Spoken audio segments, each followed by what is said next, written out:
प्रतिनिधी प्रशांत लीला रामदास आपल्यासोबत जोडले गेलेले आहेत। प्रशांत, आता नेमकं काय तिथे सुरू आहे, काय अपडेट्स मिळत आहेत? पण एक मोठं ऑपरेशन हे पहलगामच्या जंगलामध्ये सुरू आहे।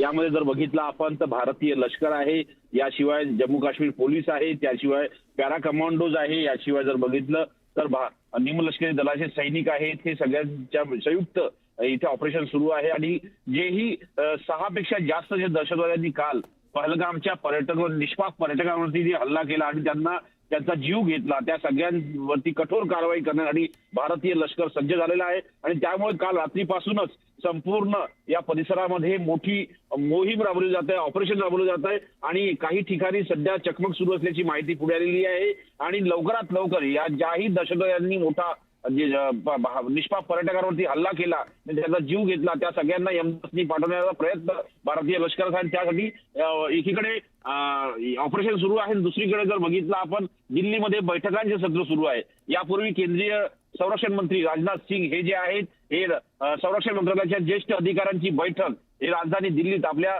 साऊथ ब्लॉक मधल्या कार्यालयात घेत असल्याची माहिती पुढे आलेली आहे। महत्वाचं म्हणजे पंतप्रधानांच्या बैठकीवरच्या पूर्वी साधारण सकाळी 11 वाजता पंतप्रधानांची संरक्षण समितीची बैठक होणार आहे। सुरक्षा विषयक समिती जी असते केंद्रीय मंत्रिमंडळाची, त्याची ही बैठक आहे। त्या बैठकीच्या पूर्वी संरक्षण मंत्रालयात मोठी बैठक, ज्या बैठकीमध्ये खुद्द लष्कर प्रमुख आहे, संरक्षण मंत्री राजनाथ सिंग आहे, याशिवाय सोबतच जर बघितलं आपण तर तिन्ही दलांचे प्रमुख देखील आहे आणि ते सगळ्यांसोबत राजनाथ सिंग यांची बैठक झाली। म्हणजे एकीकडे बैठकांचे सत्र आणि दुसरीकडे जमिनीवरती ऑपरेशन, अशा प्रकारची संयुक्त कारवाई सध्या या दहशतवाद्यांच्या विरोधात सुरू आहे। स्टुडिओ बरं प्रशांत, अपडेट घेत राहू। तुर्तास धन्यवाद या माहितीसाठी। तर आपण पाहतोय जम्मू काश्मीरमध्ये नरसंहार झाल्यानंतर देश हादरून गेलेला आहे। पहलगामच्या बैसरन इथे दहशतवाद्यांनी पर्यटकांवर बेछूट गोळीबार केला आणि यामध्ये 27 पर्यटकांचा मृत्यू झालाय, तर 13हून अधिक जण जखमी झालेले आहेत। सध्या जवानांकडून हे ऑपरेशन राबवलं जात आहे, त्यामध्ये 2 दहशतवाद्यांचा खात्मा करण्यात आतापर्यंत यश आलेलं आहे आणि अजूनही हे सर्च ऑपरेशन सुरू आहे। दरम्यान या हल्ल्यात महाराष्ट्रातील 6 जणांचा मृत्यू झालेला आहे, त्यामध्ये डोंबिवलीतले 3 जण आहेत आणि पनवेलमधलं 1 जण असल्याचं कळतंय।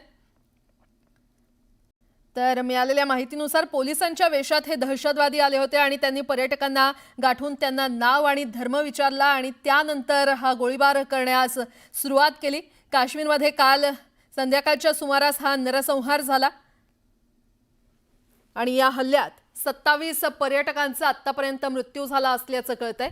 दहशतवाद्यांनी पर्यटकांवर बेछूट गोळीबार केला आणि त्यामुळे खरं तर या सगळ्याच पर्यटकांमध्ये सध्या भीतीचं वातावरण पसरलेलं आहे। संपूर्ण देश हादरलेला आहे, कारण जम्मू काश्मीरमध्ये ज्या प्रकारे नरसंहार झालाय तो पाहता संपूर्ण देश हादरलेला आहे। हल्ल्यामध्ये महाराष्ट्रातले देखील काही पर्यटक मृत्युमुखी पडलेले आहेत, 6 जणांचा त्यामध्ये समावेश आहे।